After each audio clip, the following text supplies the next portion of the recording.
మనకందరికి తెలిసిన వాక్యమే.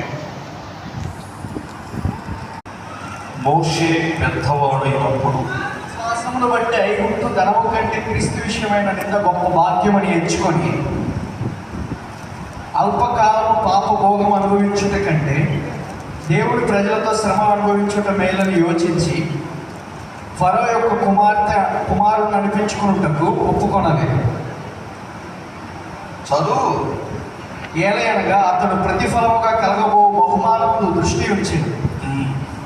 విశ్వాసమును బట్టి అతడు అదృశ్యుడైన వారిని చూచినట్టు స్థిరబుద్ధి గలవాడై రాజాగ్రహమునకు భయపడక ఐగుప్తును విడిచిపోయింది.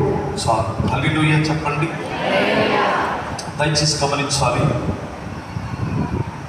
చిన్నపిల్లలుగా ఉన్నప్పుడు, చిన్నపిల్లవాడుగా ఉన్నప్పుడు, అతడు పెద్దవాడు కాకముందు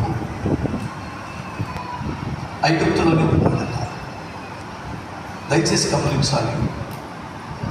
మరి 40 సంవత్సరాల వయసు వచ్చేంత వరకు అక్కడే ఉన్నాడు. ఐగుప్తుని విడిచిపెట్టలేదు. కొంచెం సౌండ్ పెంచు.